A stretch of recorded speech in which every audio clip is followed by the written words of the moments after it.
Hello again, my dear friends. Thanks for joining me today. I'm going to be talking about Viking axes.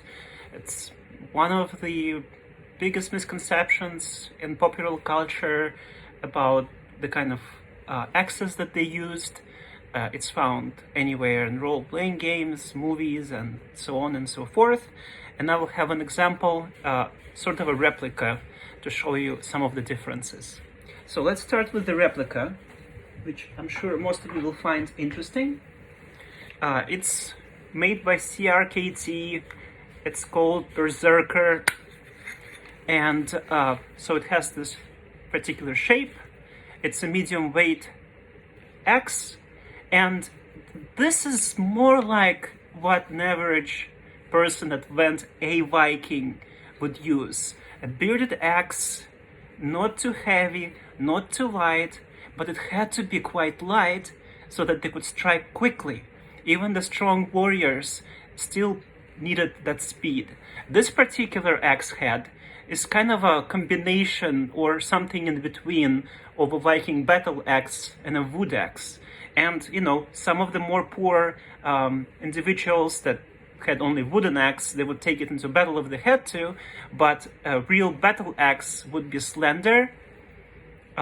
It would have most of the weight concentrated along the blade, and that would allow it to make very decisive strikes and disperse kinetic energy within a small area, being able to get through shields, through iron chainmail, and so forth. A lot of times you will see the battle axe featured with the second blade on the other side, and they would be ginormous. That is so far from the truth as it can be. They never used such weapons in combat, period. There's no single evidence that anyone in any culture ever used dual-headed axes in combat. Maybe for rituals, maybe as a sign of status or some kind of tool that the government would show to people as an authority. That could be, but it was never used in battle. The largest axes used by Vikings were called Dane axes. They were still quite slender and not humongous. They often had this bearded style blade to make it easy to grab onto things and pull shields down and so forth. But they were still light. They just had a longer handle, and they would be used with two hands usually. And there's a very famous battle when the army of Vikings was destroyed in England by the combined English forces. I don't remember the date, but it's famous because the Angles or English arrived very quickly, and the Viking camp was just kind of waking up from the sleep. There was a bridge connecting the two armies, and it is recorded by both sides that some unnamed warrior stood on that bridge with a Dane axe and was able to repel the whole English army for long enough for his comrades to basically get dressed and prepared for the battle. He was killed, and not even in frontal combat. He was killed by spear from behind or through the bridge itself. So that's pretty impressive, in my opinion, at least. But that Viking army did not survive. That was the last great Viking army that was somewhat terrorizing England, or trying to get land in England, or protecting its relatives living in England. There could be many ways you could look at that, but that's the Dane axe for you. It could smash through shields. It provided that safe space around the axe wielder. It required lots of skill, lots of strength, but that was the biggest axe used.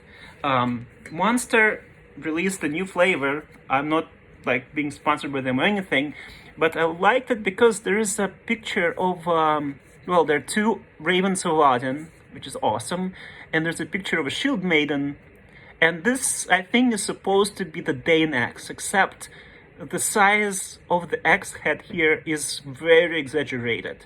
It would have longer handle, but the axe head itself would be more slender, much quicker in combat than this type of weapon.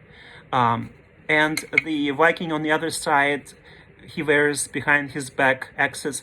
Well, first of all, All right, I'll just show you this axe a little bit. That's more like a battle axe. Slender, quick, fast, very capable, doesn't have to be super heavy, but they probably meant it as like a throwing axe of sorts. But nobody wore weapons in battle on their back. Like, there's not a single historical evidence for that. Of course, we have in pop culture Geralt of Rivia wielding 2 swords, we have ninjas, which of course did not even exist, and they were shinobi, but neither of them had weapons behind their back. Weapons where you could see them, where you could grab them easily, because there are people behind you, there are things happening in battle, it's very dynamic. And having the kind of device behind your back that would keep the weapon in place, and you being able to grab them without seeing them, is just not very practical at all. It looks cool like on Halloween costumes, but in reality that really wasn't the case. The weapons were worn where the wielder could see them, usually on a weapons belt. When they were transporting something or outside of the battle, sure, they could put something behind their back, but not during the actual battle. So I just wanted to mention that because it may be interesting for some. Then let's look at the shield here as well. It's a wooden shield. In reality, the shields were covered in leather, oftentimes boiled leather. They did have a metal rim around them, but they were not simply just painted wooden planks. Maybe for training, sure, with wooden swords, that could be used, but that kind of shield without the extra endurant cover, so to speak, would not last in battle for any kind of time frame. But it's cool that they released a flavor featuring Vikings, and there's even Thor's hammer and 2 ravens of Odin. But my main goal of the video was to show you kind of how the battle axe would look like, or was looking like, during the Viking era, except of course this one is a bit too heavy and not quite as sharp as a real battle axe would be. It's kind of in between of a wood cutting axe and a battle axe. But that's not to say that they didn't make such axes, because then you could build things with it that would be strong, it just would be a bit too heavy for combat. But if you were fast enough or very strong, it probably wouldn't be such a, terrible thing. And of course this back here made to be like a hammer. Combat axe would not have this weight here, so much weight. It wants to have the weight in this part of the blade. This actually would prevent you from being very effective with the weapon. They could have a light spike, sure, because it's light, it doesn't have much of the kinetic energy kind of behind the wooden handle here, but the most of the weight would be right at the front. That would be the most effective battle axe. I guess let's talk about the handle itself. They usually had spare handles for their axes. Some handles were very decorative and shaped, and some of them featured wire, iron wire, silver wire. There was a lot of different variations to the axe handles, but oftentimes they were just straight because it was easy to make.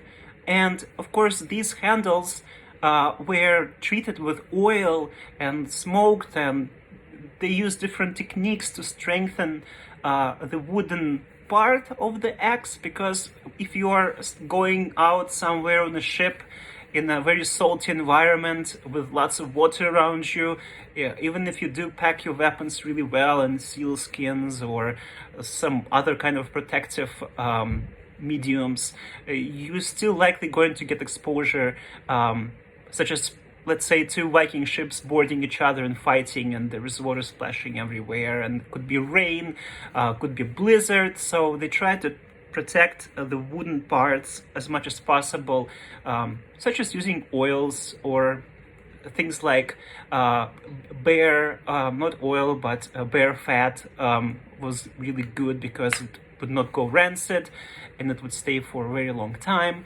And of course it was quite expensive. And they often times used very simple leather loops to hold the axe on the belt. This one has metal parts to it, which is not quite historically realistic. Metal would usually be saved for something like nails to build the ships or the weapons, daggers, knives. They would have made this type of loop entirely from leather to save on the very precious metal here. But hey, it still kind of looks the part. So I hope you enjoyed the video. If you liked the content, please like and subscribe. If you have any comments to make, please do so. And I hope to see you again soon. Take care, guys. Bye-bye.